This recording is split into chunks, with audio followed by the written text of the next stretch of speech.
never forgive him.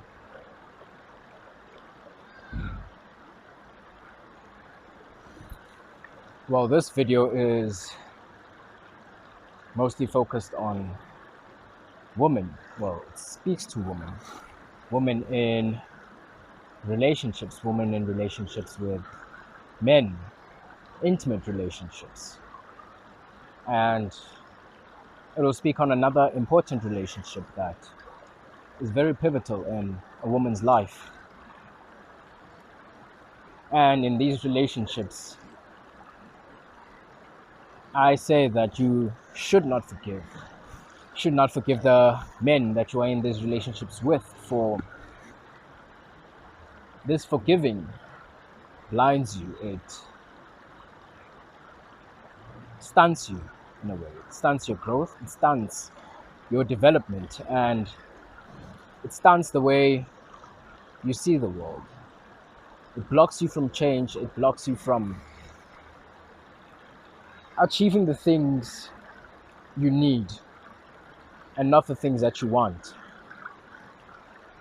And in this video, I'm going to try to explain what some of those things are and how forgiving can hinder you from achieving relationship success, spiritual success, and personal success. Well, this all starts with a woman's need to have a baby. For this need starts when they reach puberty, when puberty begins and their body starts changing. For before this change, before this stage, they were, I would say, the same as boys. They played with boys. There wasn't really any difference between them, except for maybe inclinations they might have felt, the type of toys they were bought, and the TV shows they watched, the colors that their rooms were painted in, the kind of blankets that they were bought. But apart from that, there wasn't much difference between them and the boys until the stage that is usually reached around the age of 12 to 14 years. This age of development where their body starts changing. Their body starts changing, and women may develop a sense of disassociation from their body, from who they are becoming, for they may not recognize who they are anymore. Because not only does their body change, but the way the world interacts with them, the way the world now views them, now perceives them, changes. In a way, in these developments that facilitate the carrying and birthing of a baby, not only does their body change, but their being changes, their personality changes, their identity changes. For in this stage, in some real way, who they are starts merging with what their body is shaped like, with how their body is. Kind of like their psyche starts merging with their body in a way. And they kind of become one. But not quite, but it's close enough to be significant. And as they develop, as they go through the years, through the teenage years, and maybe in their late teens, from 18, 19, and the ages of 20, they come to an age where they finally accepted their bodies. They are more comfortable in their new bodies, in the new developments that have appeared, and kind of like interact with the world in a way that aligns with how their body is shaped, aligns with this new identity that they have acquired, this new personality that puberty has brought about. And in these stages, in these ages from 20 to 23, they will develop a sudden urge, an urge that pushes them to have a baby, to procreate, this need for a child. I think this is an urge, this is a desire that appears in every single woman. Maybe not in the same magnitude, but it is still there. It is still significant enough to provoke, to inspire a change. And this need kind of like pushes them, forces them to start looking for a mate, a suitable mate, a mate that can not only give them good babies with good genes, with good genetics and good skills, but a mate that can provide for these children, that can bring them up, that can protect them, a mate that can teach their children things that are worth knowing. And this is a very difficult task, and the task that I don't think women are given enough time to kind of figure out. For they have a short window in which to acquire this mate, and not enough time to study as to how to look, how to search, what to look for. And it is especially bad for this young woman when they do not have masculine male figures around during their developmental phases, and especially if they did not have a masculine father within their household. For in a way, this urge causes them to think, to contemplate about their vulnerability. For they have always known that maybe they are more brittle, more fragile than men, but this urge to have a baby, the stages of having a baby, mainly pregnancy and childbearing, and the nurturing of the child until they reach an age in which they are more independent, in an age where they can fend for themselves. From the 9 months that it takes to bear a child, to carry a child, plus the extra 14 years that it will take for the child to reach an age where they are more autonomous, more independent, an age where they can more or less fend for themselves, where they don't need your supervision, your guidance, your constant attention and protection anymore, where they can be released out into the world to go figure themselves out, to learn more, and to go through their own phases, to go through their own changes, which will develop them into young adults, the young adult that you once were. And this stage, this period, this 15-year period, is one where you will be very vulnerable, one where you will need to be looked after as you look after, to be protected, and maybe someone to steer the ship, to lead you, to guide you as you spend your attention on the infant, on the child. Maybe there are some things, some decisions, life problems that you do not want to deal with. for your attention has already been spent, and it would be nice, it would be beneficial for you if this responsibility was placed on someone else, on a partner, and someone that you can look to, that you can trust, that you believe in, that you have faith in. And these are the things that you are faced with when you have this need, this want to have a baby. In a sense, your care, your love for this baby will surpass that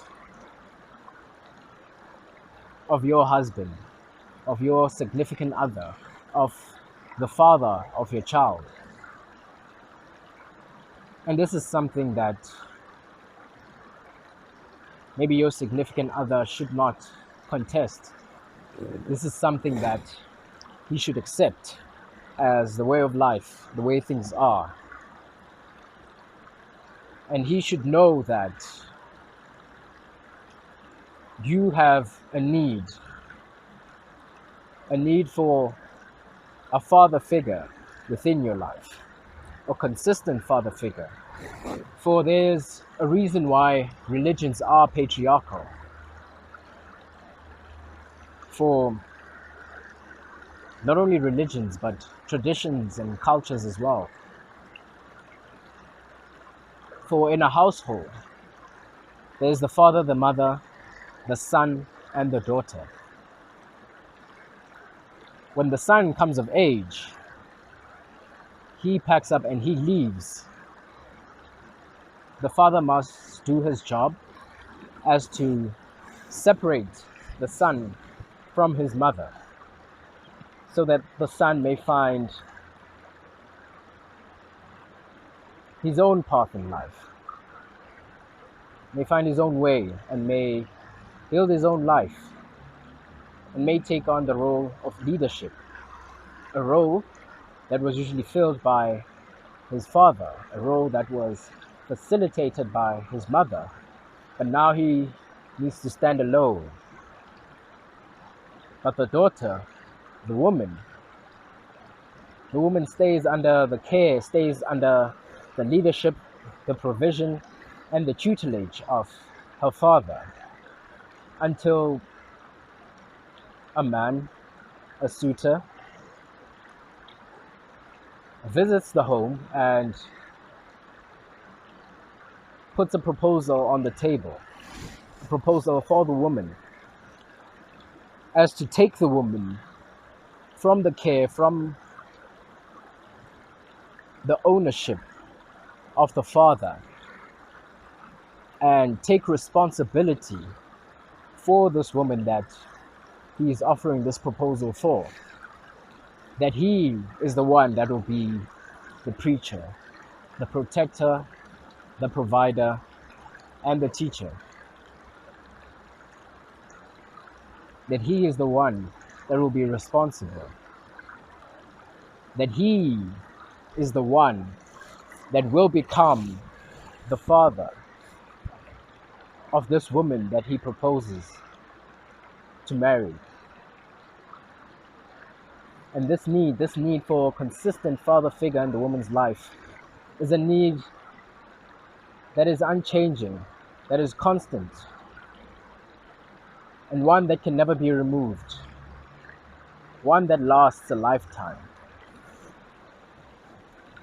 And when a father figure is not present in the woman's life,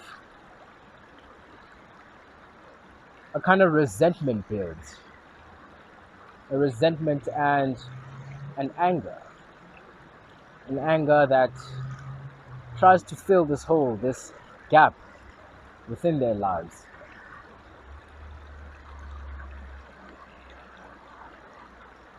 And this can be very difficult on the woman.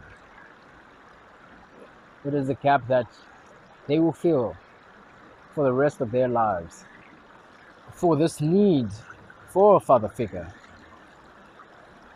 your need, the woman's need for a consistent father figure throughout their entire lives, is because the man, the father in their life, is their connection to God, is their connection to the spiritual side.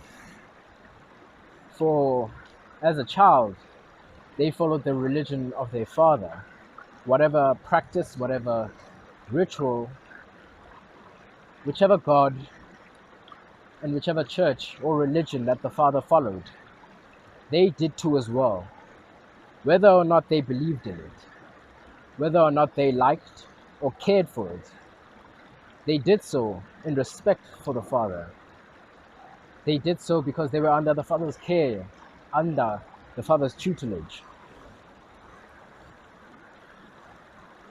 And within this care, under this guidance, they learnt lessons, learnt about life, learnt about the ways of this world and the ways of the world beyond the living.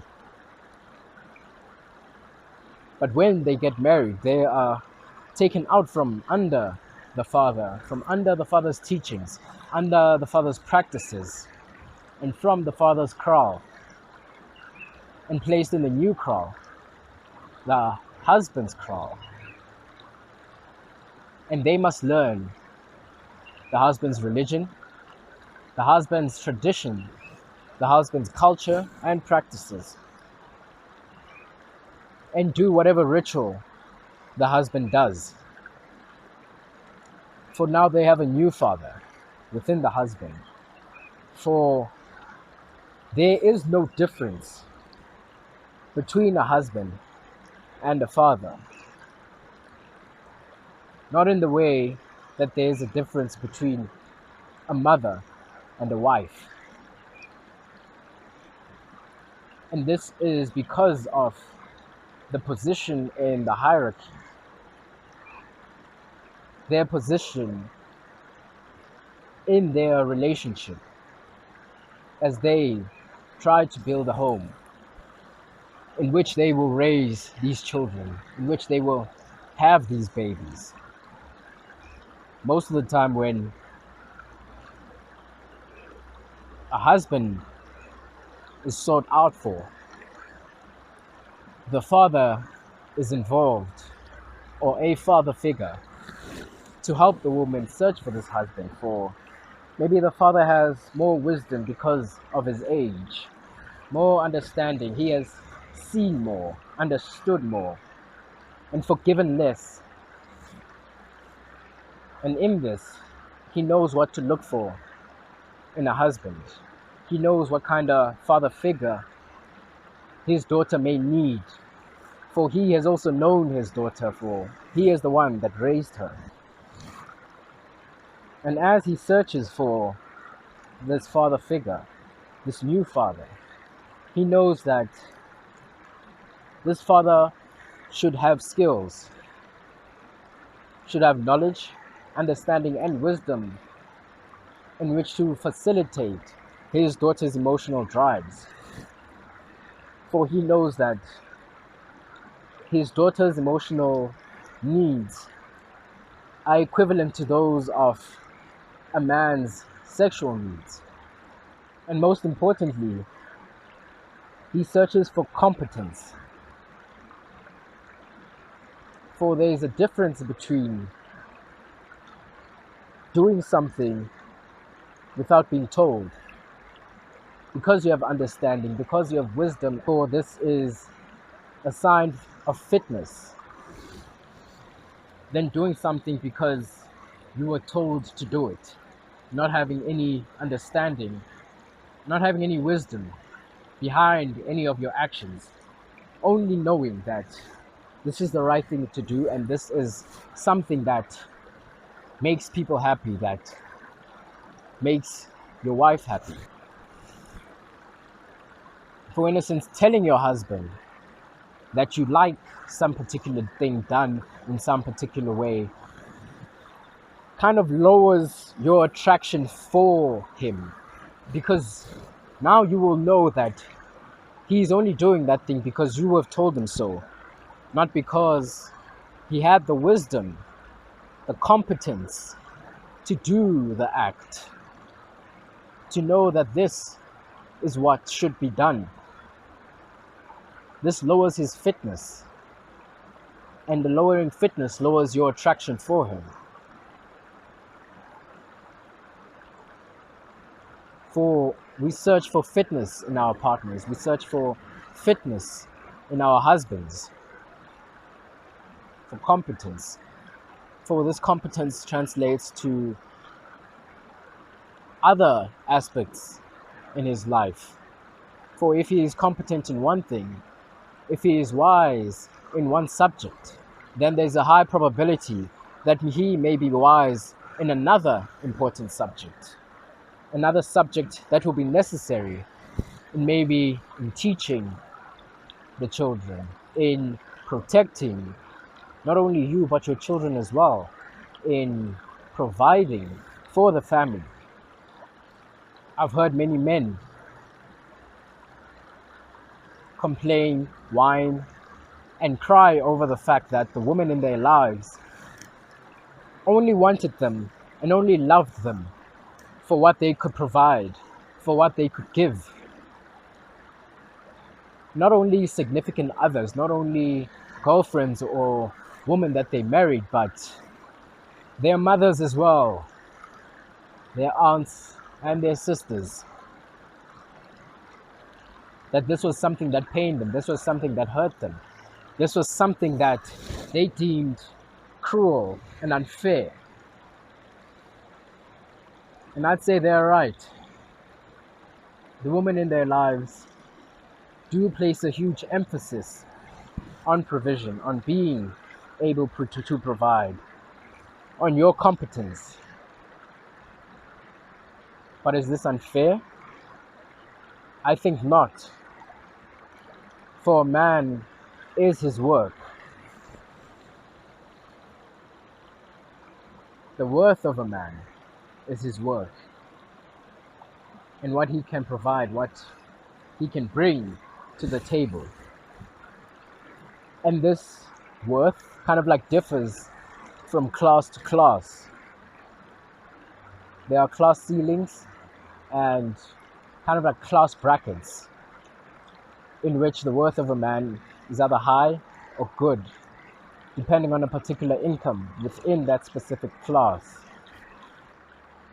For there is a need for the woman, there is a need in a woman for her man to consistently provide resources, a never-ending stream of resources that they can both use to care for their family, to raise their children, to pay for protection, for provision, to pay for lessons, for teachings that would make their children competent, teachings that would make them competent, in order to maybe increase their earning, to raise their children in a better way, and to protect themselves.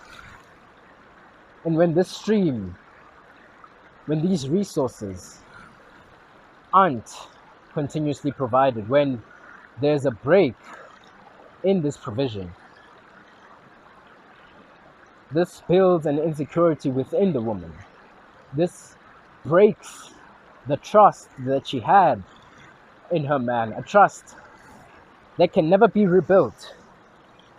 For this break in provision, this break in the continuous supply of resources is unforgivable. And she will never forgive her man for this. And in some sense, in my life, in the men that I've talked to, in the men that have shared their stories within their marriages, within their relationships, married men with kids, I think some of the most important stories, some of the trials in their lives, when they speak about the pains they have gone through, the times in their lives when maybe they had lost their jobs, when they had been unable to provide, unable to put food on the table, unable to protect their family. or maybe some of the most painful and traumatic times that they had experienced in their lives.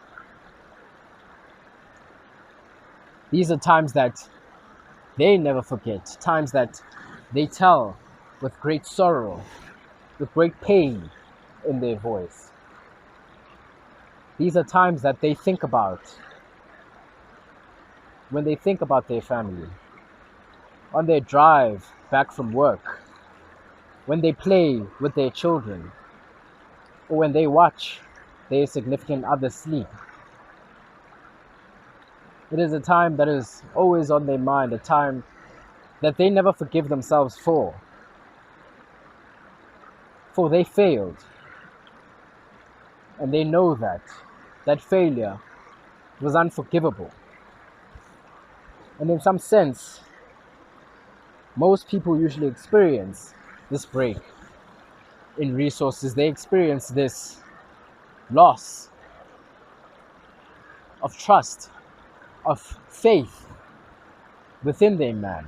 And I think that this break, this unforgiveness, would make the woman wiser, would kind of like increase their age, their spiritual age in a sense, increase their knowledge, their understanding of the ways of the world, and maybe increase their understanding of themselves, of their nature, of their being, of their body, of who they are, what a man is to them, and what they may need within a man. So as a woman, you should never forgive your husband for not being a father.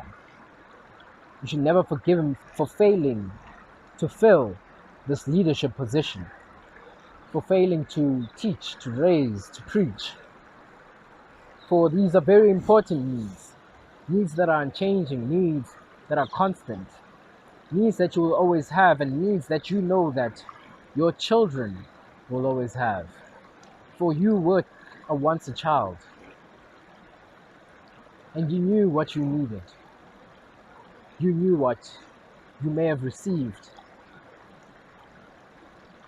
and you specifically knew what you did not receive from your own father, from your own parental figures. Never forgive your father for not only not handling yours, but his emotions as well. For this is a very important thing within a man, a very important signifier for fitness. For a man that can handle his emotions is a man that can probably handle your emotions as you go through the ups and downs of pregnancy, as you go through the ups and downs of childbirth, of childbearing, of nurturing a child, and all that comes with. For these are very difficult things to do. These are very challenging things that bring a lot of stress. Stress that you need to have your full focus, your full attention on. Maybe you will need a figure, you will need a father figure within your life that you can rely on, that you can trust, to not only handle you, but handle your children as well. For a man, taking care of things is very important. From taking care of finances, of the supply of resources, to taking care of emotions, for a break in these aspects, a break in these very important needs could build insecurity within the woman, could break her trust, could break her faith in you. And this insecurity could lead her to maybe think and have a desire to maybe be able to bring her own income stream, to have her own income stream, and to manage her own emotions, to manage her own ups and downs, her own being, to be independent of you. And as a woman, you should never forgive your man for making you feel, for making you need this independence from him, because you do not trust him, because you lack faith in his ability, in his competence. For as a father figure, your man should be able to check you when you step out of line, should be able to bring you back onto the beaten path, onto his beaten path, the beaten path that his gods have assigned and laid out for him. For he is the one that knows the rules. He is the one that is the head, that is the lead. And as the lead, he should not only guide you and pave the way forward, but should keep you on the path as well. Should be able to check you when you step out of line, when you do something that does not align with your goals, his goals, the goals of his gods, and maybe the goals you both have for your relationship and for your children. For in a sense, I've often said that a man is defined by his limits, by his own knowledge of his limits. For a man that does not know his limits is a man that is forever exploring, forever reaching out, forever trying new things. Maybe it's a man that cannot set limits, for he doesn't know his own. And as a woman, you should never forgive your man for not setting limits, for not setting consistent limits, consistent boundaries that are always stagnant,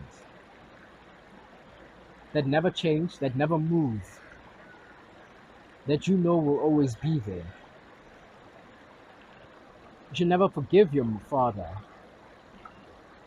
for not being able to punish you fairly, consistently, and without emotion when you step out of line, when you try to reach for something that does not align with the goals that you both have, with the goals that he has, that does not align with his faith, with his God.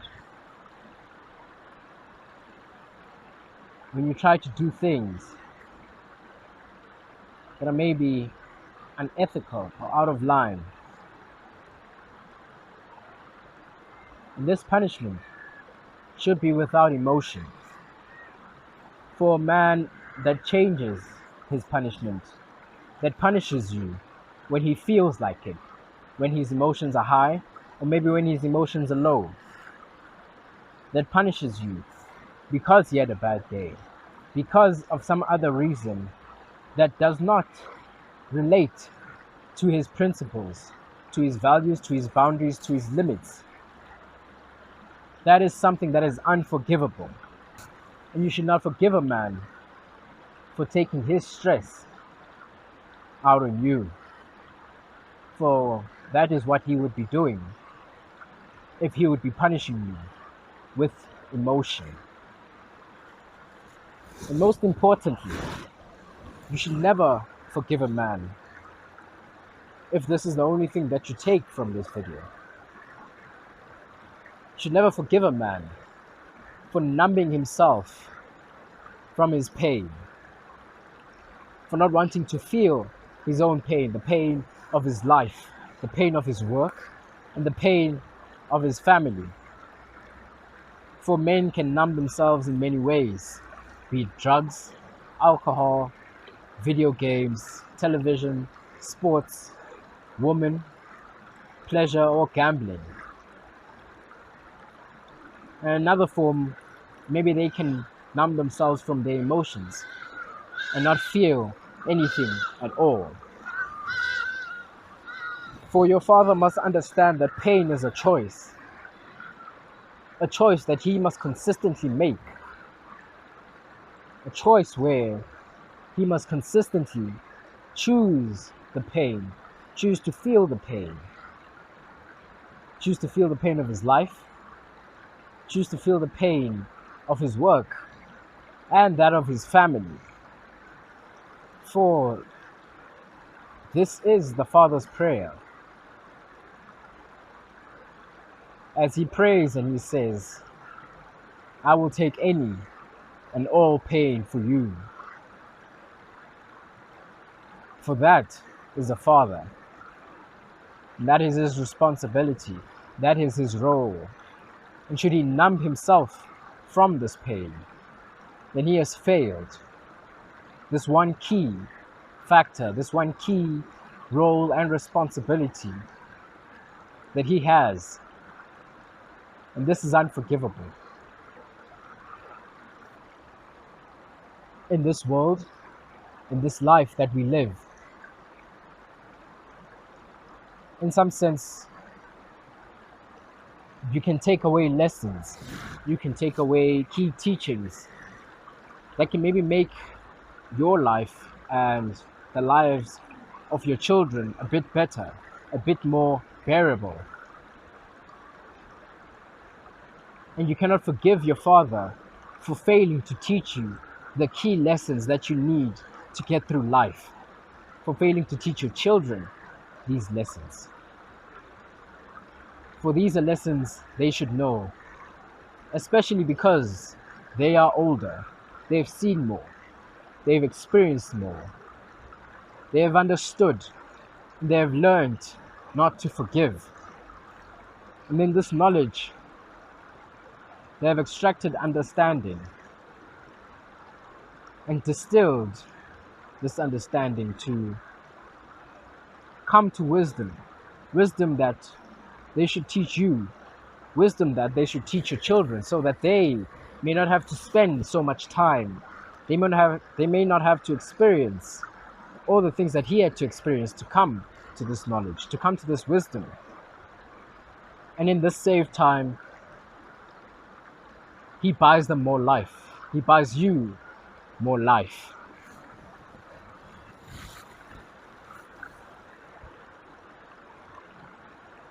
For a father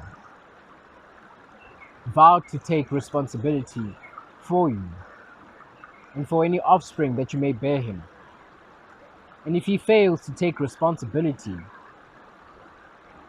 for all of you, for everything that you do, every decision, everything that you say, every action that you take, then this is an action, this is a breakage in principle. This is a broken vow. A vow that cannot be forgiven when broken. For he vowed to be responsible for you, for all of you, and all that you are. In these breakages of trust, as you lack more and more faith in him, you must understand that you can grow to hate your husband more than you love your children. Even though at the beginning I did say that you love your children more than you would your husband. But even though your love for him may not exceed that of your children, your hatred for him can. Your anger towards him, towards his failures, every time he broke your trust, every time he failed you in faith, he provoked you to anger. And for a father, to provoke your children to anger is a very, very dangerous sin. A sin that is unforgivable. For he can fail to discipline you, to instill discipline within you. For this is the role of a father, that to give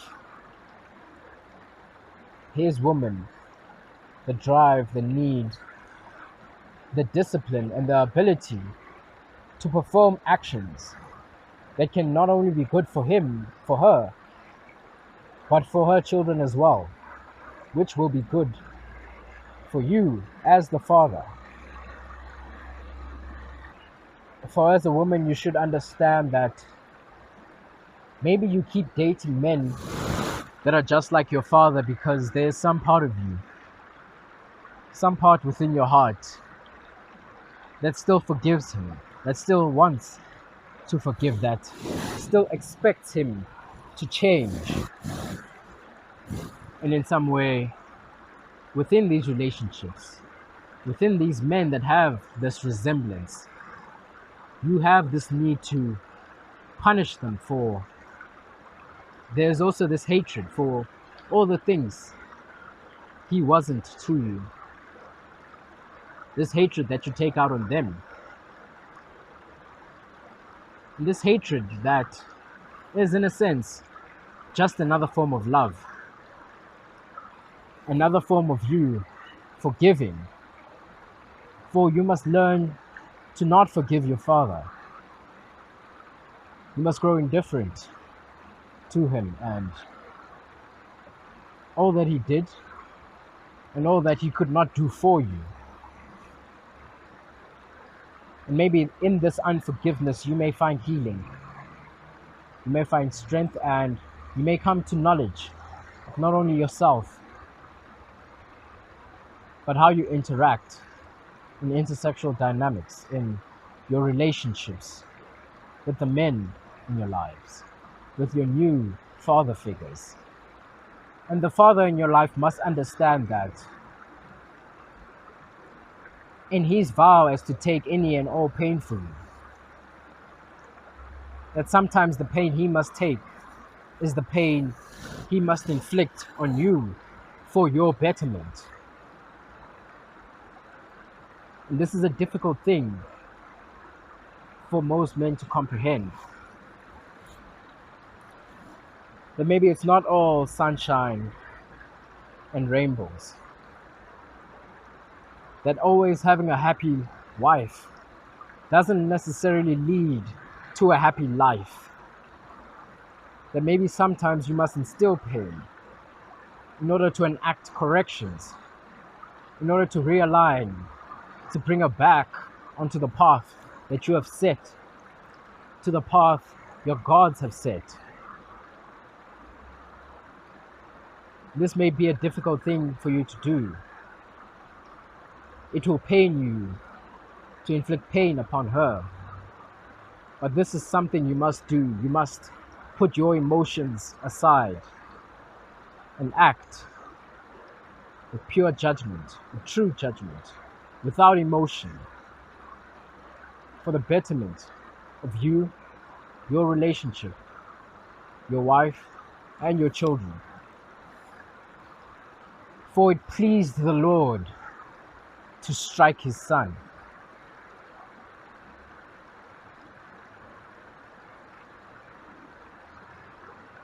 Now dare to ask that what is the worth of a man that is not willing to crucify his wife? For this would bring upon a better world. This would sate this urge for forgiveness. This would cure this unforgiveness that is built up between the two of you, this tension, this resentment, and maybe contempt within your relationship. For these things are things that naturally build up over time as two people interact with one another. You should never forgive him for listening to your cries when you dread to do something that you know will be beneficial for you. That he should react without emotion and should never succumb to your own emotions. For this will be detrimental for not only the both of you, but for your children as well.